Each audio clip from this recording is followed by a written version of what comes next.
बिस्मिल्लाहिर्रहमानिर्रहीम। अस्सलाम वालेकुम नाजरीन। मारूफ एस्ट्रोलॉजर, रिलीजियस स्कॉलर और बिजनेस कंसल्टेंट मोहम्मद उसामा अली साहब हमारे साथ मौजूद हैं। उसामा अली साहब, वक्त जाया किए बगैर मैं आज बात करना चाहता हूं इद्दत के मामले के ऊपर। एक तो हमने, आप ज़ाहिर एस्ट्रोलॉजर हैं तो प्रेडिक्शन भी करेंगे कि इद्दत का केस जो है इससे क्या नतीजा निकलेगा। आप रिलीजियस स्कॉलर हैं तो मैं जानना ये चाहूंगा कि ये जो इद्दत का केस इमरान खान का बनाया गया है कि उन्होंने निकाह के ऊपर शायद निकाह कर लिया, या इद्दत जो है इद्दत के अंदर निकाह कर लिया, इस किस्म के इल्जामात हैं।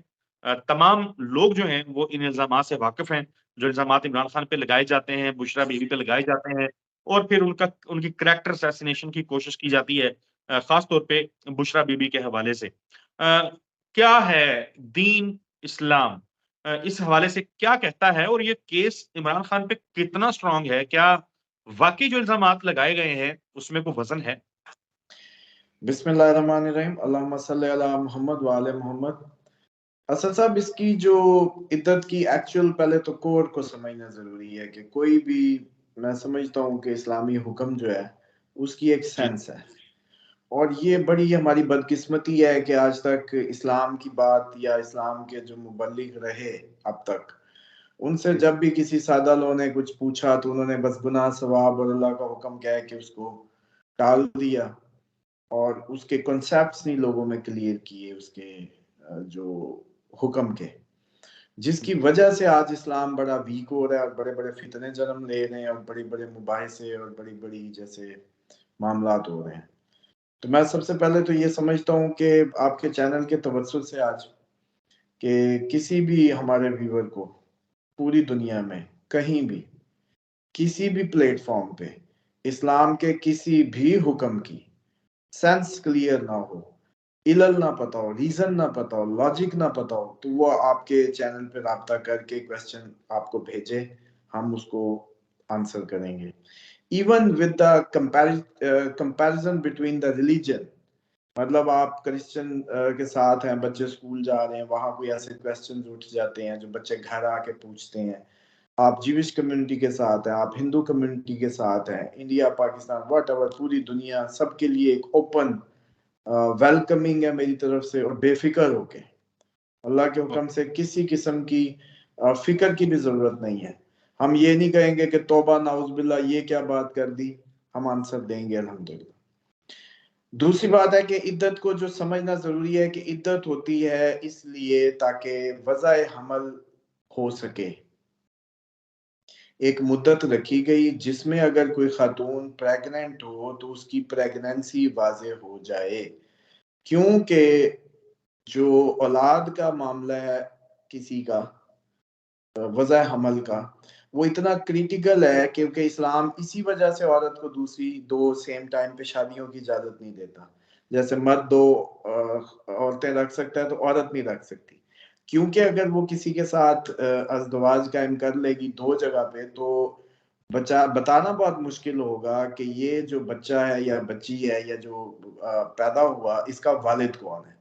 अगर वालिद का नहीं पता होगा तो ये विरासत कैसे चलेगी, ये मैनेजमेंट सिस्टम कैसे चलेगा, उसको लेगेसी कैसे कैरी करेगा वो, और इसी तरीके से उसको जो विरासत के हकूक हैं वो उसके तलफ हो सकते हैं।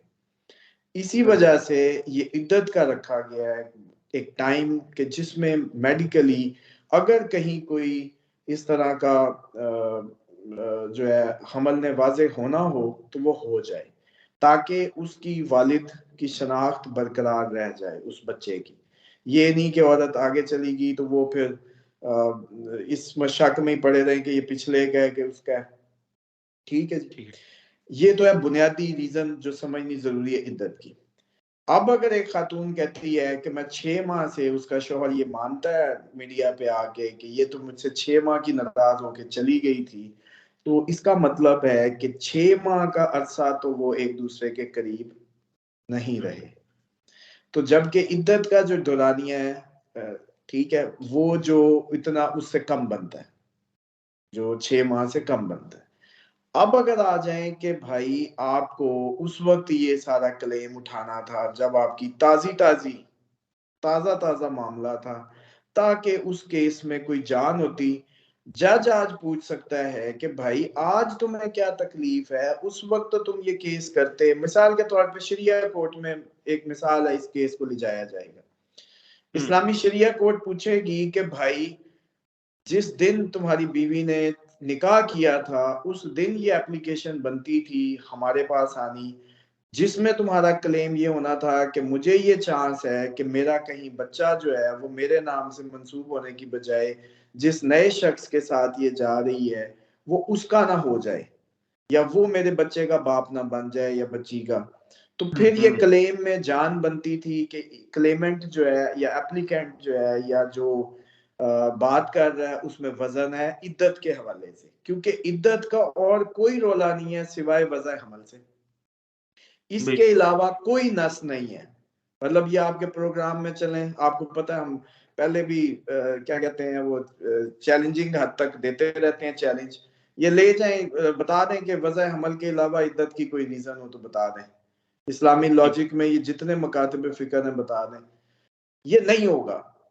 जैसे ही शरिया कोर्ट में जाएगा वहां एक ही सवाल होगा कि भाई ये तो तुम्हारा कंसर्न उस वक्त बनता था जब तुम्हें अपनी औलाद के मामले में शनाख्त का मसला दरपेश था कि कहीं तुमने अज़दवाज किया है तो उसके नतीजे में बच्चा अगले के नाम ना चढ़ जाए। तो जब तुम्हें 6 महीने उस वक्त तो याद ना आया ये, आज तुम्हारा ये इद्दत के मामले पे बात करना बनता ही नहीं है लॉजिकली, क्योंकि ना ही कोई बच्चा हुआ, ना ही कोई बच्चा अभी तक हुआ। जब 2 साल, मतलब 2 साल क्या, अब तो पता नहीं कितने साल गुजर गए, सॉरी इसको, ये मेरा ख्याल है 2018 की बात है उनकी 18 से शादी का जो मामला हुआ यकम यकम इलेक्शन से जनवरी बस को कुछ अर्सा पहले। हाँ जी, क्लेम यह किया जाता है कि यकम जनवरी 2018 को पहले निकाह हुआ, फिर इमरान खान को जब इल्म हुआ कि इद्दत के अंदर निकाह हो गया है तो फिर 18 फरवरी को जो है वो दोबारा निकाह किया गया।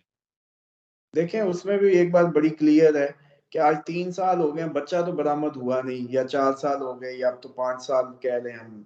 हाँ 2023 भी गया तो 5 साल हो गए, 5 साल में बच्चा तो बरामद नहीं हुआ। तो अब इस इद्दत के केस की क्या हैसियत है? इद्दत के केस की क्लेमेंट की नीयत सिवाय इसके कि मेरा बच्चा उस नाम ना चढ़ जाए, इसके अलावा और कोई नहीं हो सकती। और जब वो खुद मुंह से वीडियोस में मान रहा हो कि 6 माह से तो मेरे से इसका ताल्लुक ही नहीं था, मतलब ये अपनी माँ के घर रूठ के गई हुई थी, तो इकमा मतलब है कि उन दोनों के अज़दवाजी ताल्लुकात मुनक़ता थे, और उसी 6 माह के अंदर ही तलाक मांग ली गई और उसी के अंदर ही तलाक दे दी गई, रीयूनियन नहीं हुआ। तो इसलिए ये तो ऐसी, जैसे कहते हैं ना कि जैसे वो किताब है ना उसकी, वो हाजरा साहिबा की, और वो याद आ गई उसमें एडिट करना, ये भी ऐसे ही याद आ गया है कि भाई वो जो मेरी बेगम गई हाँ, थी उसकी इद्दत थी और वो सारी, तो ये भी उससे ज्यादा इसकी कोई हैसियत नहीं, इसलिए बेफिक्र है, इस केस में कुछ नहीं होगा। इस केस में यही कुछ नहीं होगा। तो फिर अच्छा, इसमें एक और सवाल आता है। ये मामला अदालतों से 2 दफा निकला, फिर दोबारा काबिल समाअत करार दे दिया गया, और फिर मुख्तलिफ दरखास्तें, फिर अभी पिछले 2 हफ्ते कबल वो जिसने दरखास्त की हुई थी उसने दरखास्त वापस ले ली। अगले ही रोज खावर मनिका की दरखास्त आ गई और बयान कलम बंद हो गए और ओन चौधरी आए मीडिया के सामने। लोगों साफियों ने जो सवाल किए तो वो फिर दुम दबा के भागने वाला हमने देखा, मनाजर देखे। वो मुफ्ती साहब जिन्होंने जो कहते हैं कि मैंने नकाब पढ़ाया दोनों मरतबा, मुफ्ती सही साहब, वो आए, मीडिया ने सवाल किए तो उनकी भी दौड़ें लग गई, वो भी भाग गए वहां से। तो एक औरत की कैरेक्टर असैसिनेशन हो रही है, कोई भी हो, एक्स वाई जी। हम तो बल्कि मैं माजी में जब मरियम नवाज साहिबा के हवाले से कैंपेन्स होती रही इस तरह की, तो हम कहते थे कि भाई ये गलत हो रहा है, इस तरह से नहीं होना चाहिए। खातून के ऊपर आप ये चीजें किसी से मुतल्लिक भी ना करें। तो क्या शरीयत कोर्ट हो या दूसरी अदालतें हों, सख्त फैसला नहीं आना चाहिए कंप्लेनेंट के अगेंस्ट, कि आपको अगर मनिका साहब को अभी याद आया 6 साल बाद, तो उनके खिलाफ फैसला नहीं आना चाहिए कि आप हाँ तस्दीक देखें, कर रहे हैं? ये तो आप बड़ी आइडियल बात कर रहे हैं, ये तो आप जो बात कर रहे हैं बड़ी आइडियल है, लेकिन मसला ये है कि हम जिस मुल्क में रह रहे हैं उसमें आइडियली तो कुछ हो नहीं रहा। और जो कंप्लेनेंट था उसने भी ये दरखास्त इसीलिए वापस ले ली होगी कि उसको किसी ने ये बताया होगा कि इद्दत के मामले में सिर्फ वालिद हक बजानिब है कि वो ये केस कर सकता है, कि ये जो औलाद है ये मेरी है या इसके इस तरह से वज़ा हमल का मामला है, इसके अलावा शरई ग्राउंड्स पे किस बात पे डिबेट करेगा वो? जबकि उसकी अपनी वीडियो आ जाएगी कि 6 माह से मैंने अज़दवाज ही नहीं किया था। मतलब वो माँ के घर रूठ के गई हुई थी, डिस्टेंस तो था। इसी डिस्टेंस को ये दिया ही इसलिए जाता है, इद्दत का डिस्टेंस, ताकि अगर कुछ वाज़ेह होना है तो वाज़ेह हो जाए।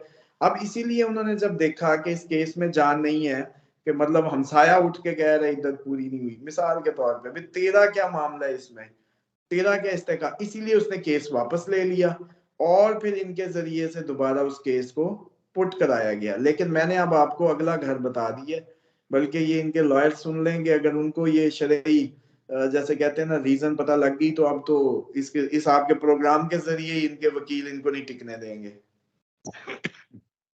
बिल्कुल ठीक है उसामा अली साहब, बहुत शुक्रिया आपके कीमती वक्त के लिए। नाज़रीन, गुफ्तगू आपने सुनी, अगली वीडियो में मुलाकात होगी, तब तक के लिए अल्लाह हाफिज।